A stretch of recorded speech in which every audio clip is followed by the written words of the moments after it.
welcome to Lost World Minute, the Minute by Minute podcast reviewing 1997 sequel Jurassic Park, 1 minute at a time. I'm Brad. I'm Dave. And today we're to discuss minute 44 of The Lost World. Dave, you're still enjoying your T-Rex, I see. Oh yeah.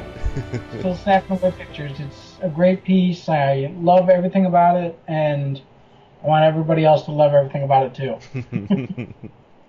I got a parcel in the mailbox yesterday from an eBay purchase. It's Did you? not quite as good as yours, but a lot of little trinkets and that. It's like the empty box that the Jurassic Park cards came in, like the display box.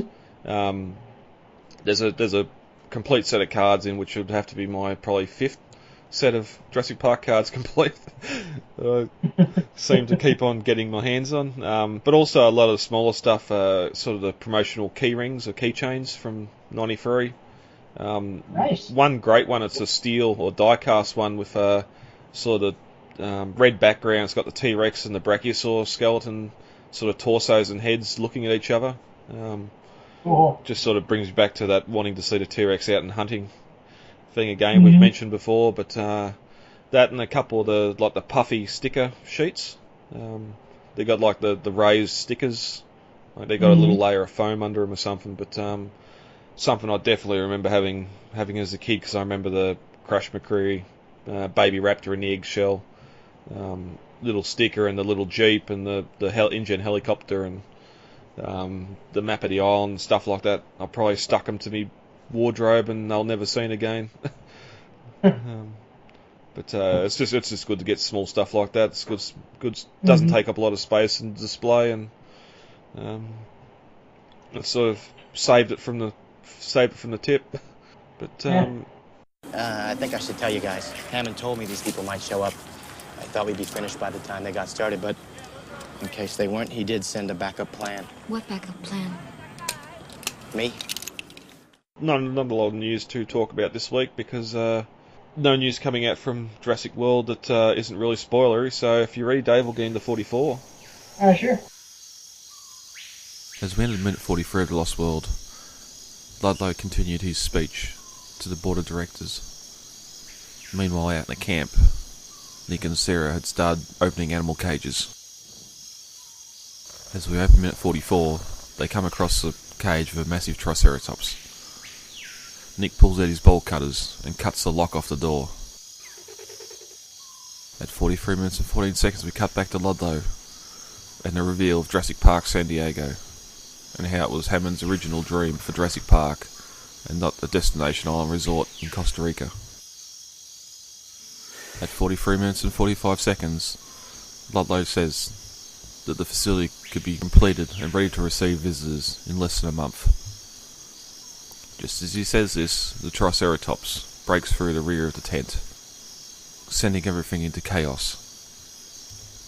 In its rampage, it also flips and rolls the Hummer with the satellite equipment on it. Sparks fly. At 43 minutes and 54 seconds, it bellows and charges off through the camp, knocking over crates.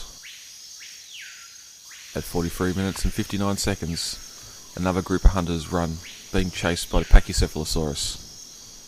And this ends minute 44 of The Lost World. So we've just seen the baby stego released, and now we've got to the big one, the trike, which looks like a near adult. It's pretty big. But it's just odd. It's the only one that's got the lock cage. They've got a padlock on the door, which Nick has to bring out the bolt cutters that he's already put back together. So I wonder if there's another locked door or fuel lines or something he's been cutting with him that you just didn't see. It's possible. Plus, it wasn't on the Stegosaurus because that was a large bolt that they had going through the lock there. Yeah, well, they just had a pin, like a big round pin going through. Yeah, big pin. I think that was the same on the Stegosaur and the Pachy as well. But yeah, they got the trike. It's bolt cutted. It's padlocked in there. As we discussed at the end of the previous minute, just the effects with the animatronic here, having the condensation from the breath as it bellows and snorts, sniffing at Nick and Sarah. I would have loved to see these get captured. Yeah, it would have been interesting to see them going after a full-size Triceratops. Yeah. Now, also sort of coming from the farming background, a lot of cages and that, or you put cattle in, have an entrance and an exit, so you can walk the animal in and then walk it out. These, I know because of the animatronics they had them here to use, but I don't know how you'd back a stegosaur into a cage when it's tranquilised.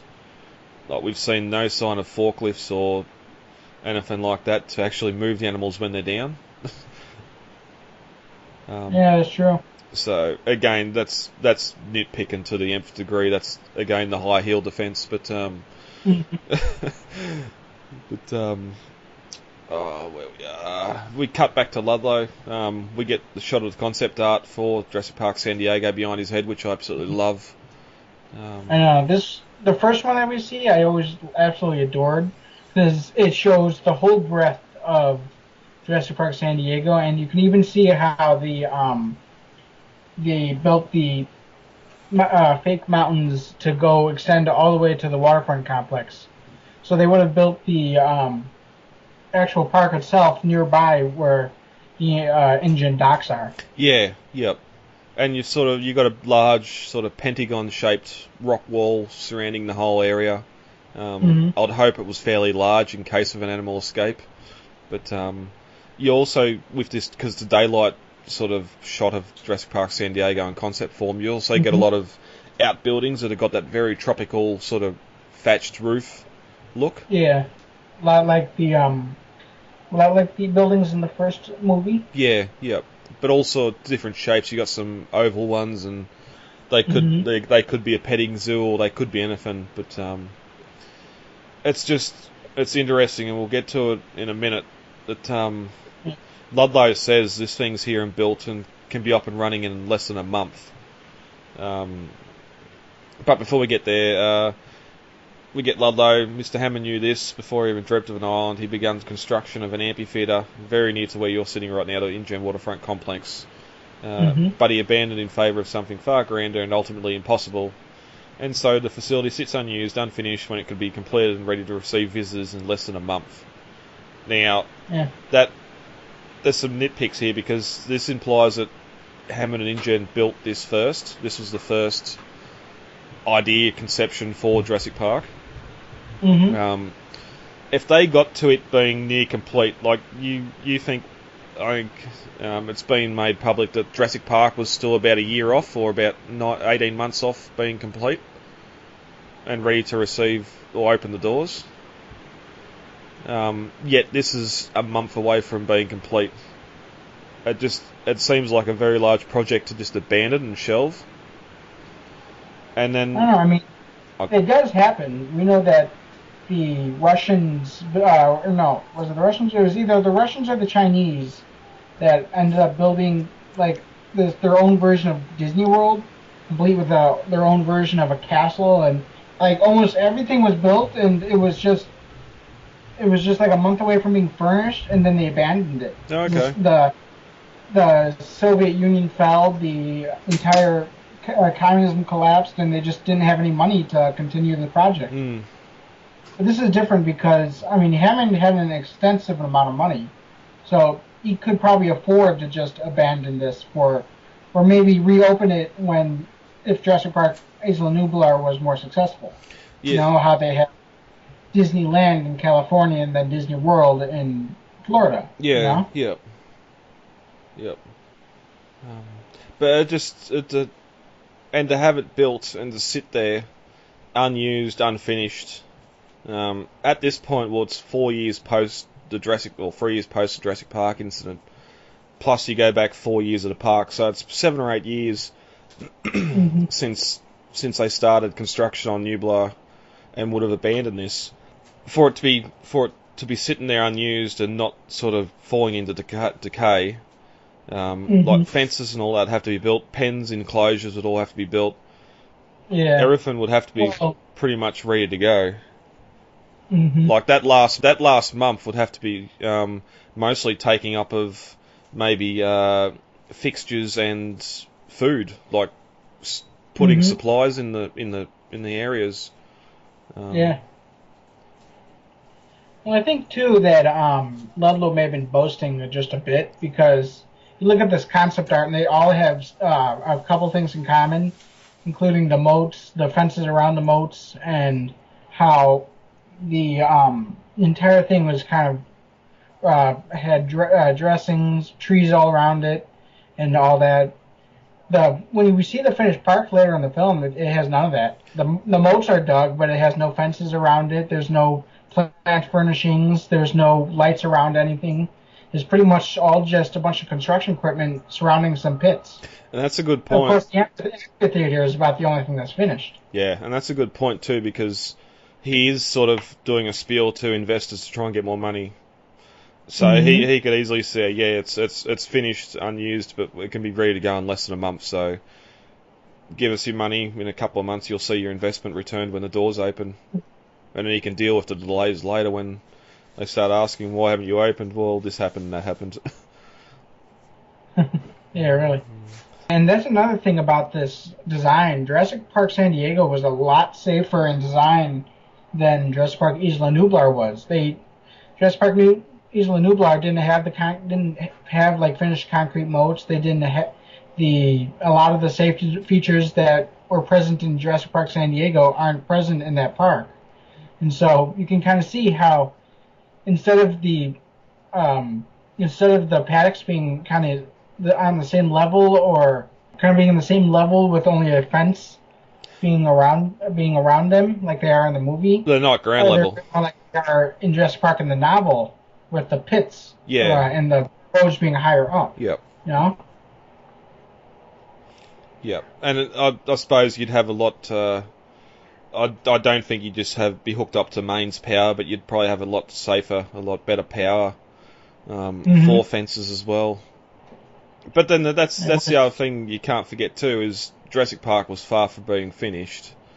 Having a safety inspection before everything's fully up and running was a mistake, and just led to the downfall. Like if they didn't have the tour then, Nedry would have taken the embryos, probably got killed anyway, but there'd be him dead and maybe one other dead. They wouldn't have had to go out. Muldoon wouldn't have gone out in the Jeep to rescue the tourists. He would have been there getting the help and getting the power back on, and the park may have survived afterwards. They would have had a second death on their hands, but after what Nedry done, I don't think many would know about it. It wouldn't be going to the lawyers anyway, like the gate warden or the gatekeeper did. But it's also here.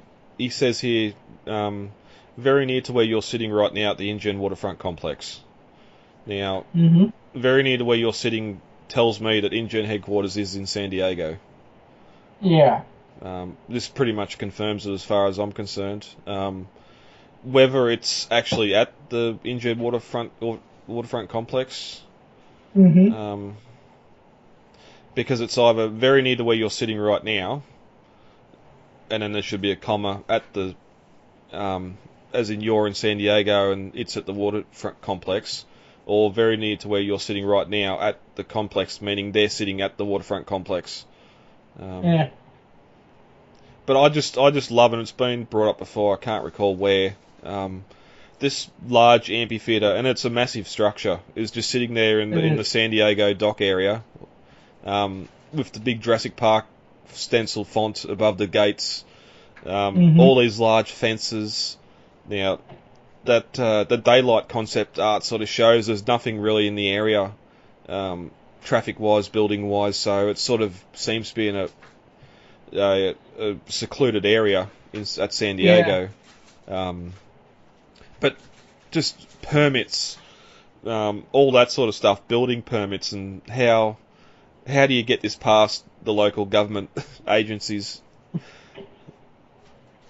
Yeah, really. That may possibly have been another reason that Hammond decided to move the project to Costa Rica, because, I mean, just the bureaucracy of the United States is a hell to get through. So he may have been having trouble getting permits for everything he wanted. Yeah. Or they were taking too long. And he just decided, you know what, I'm just going to build this down where there's going to be less trouble, you know? Yeah, too much red tape. Exactly. And that's sort of alluded to a lot in Jurassic Park, the novel, where InGen are down in Costa Rica because they're away from the government sanctions and all that in cloning, and they can sort of do what they want.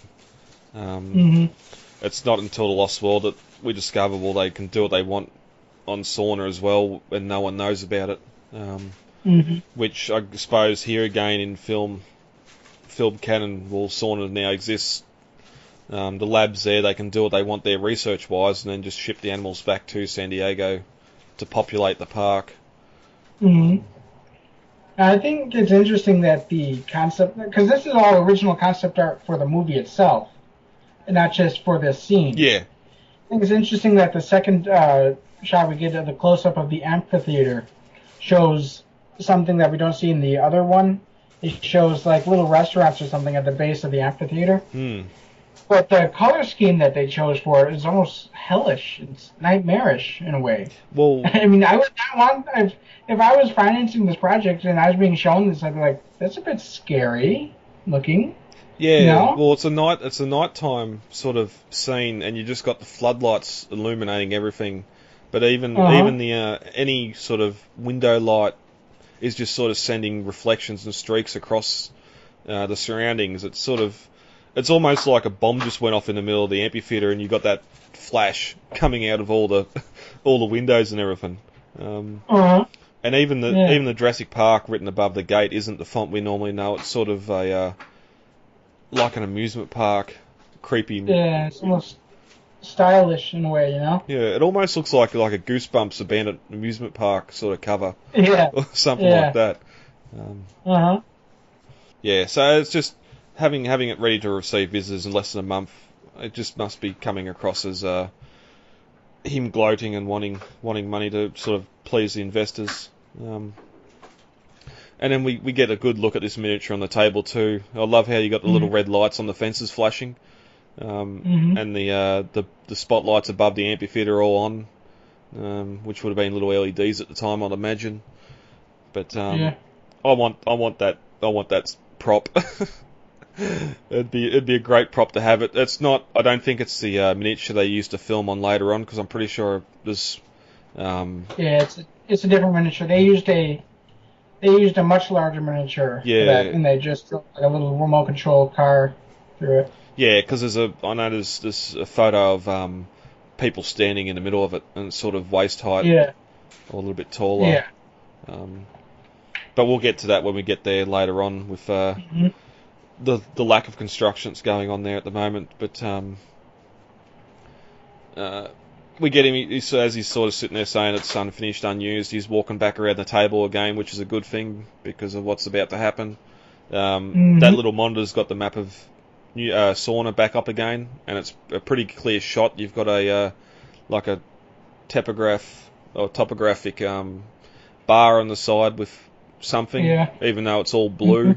I don't know what that would be, but we get to the jump scare with the trike bursting through the rear of the tent. Yeah, it just goes BAM! Yeah. You know? Yep. And you get the sudden shift in the score as well.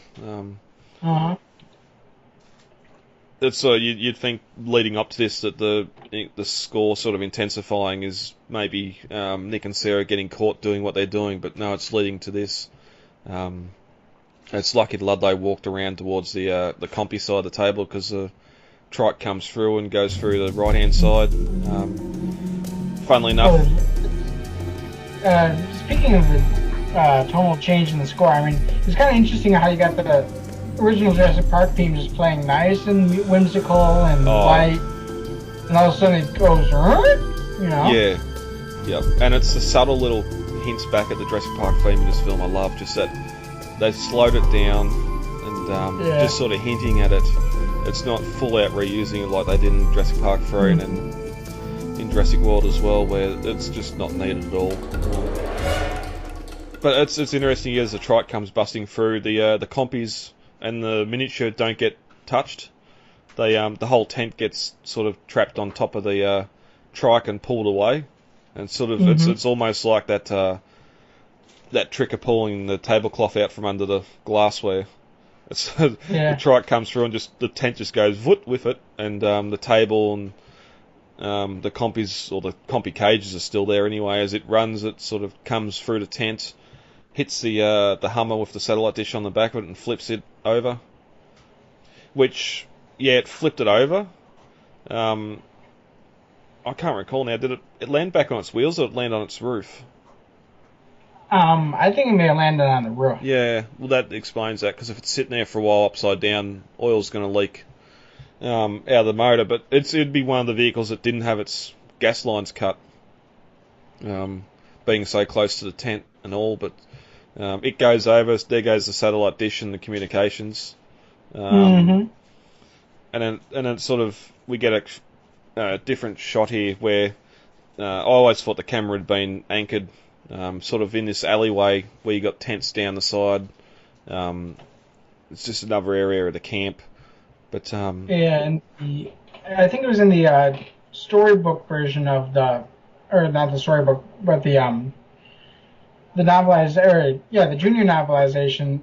It mentions how the Triceratops, as it's panicking and flying out of the camp, the thing on it is spreading all the fires all around, because they had a row of campfires all set up around with some nice little rocks around it. So the Triceratops is just smashing down the tents and burning them all down as he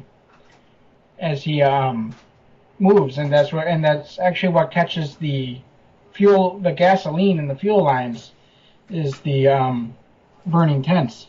And that makes more sense with the way it sort of just charges around. Like I don't know what would have caused it to just full on charge through a tent to start with, instead of just escaping. But even then, like, you got, as it hits the Hummer, you got the tent draped over, which of course is to hide the fact that it's animatronic on a trolley, on a dolly. But yeah, that is said. I'm pretty sure it's in the first script too, that as it's running around, that tent's on fire and it's spreading the flames everywhere. But yeah.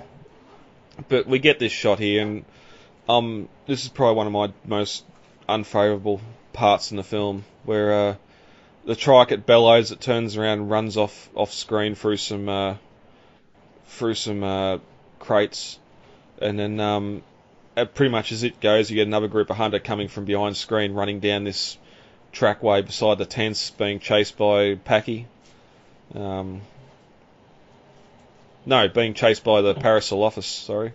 And then you got the compies just kind of on the ground there, fleeing in every which direction, you know? Yeah.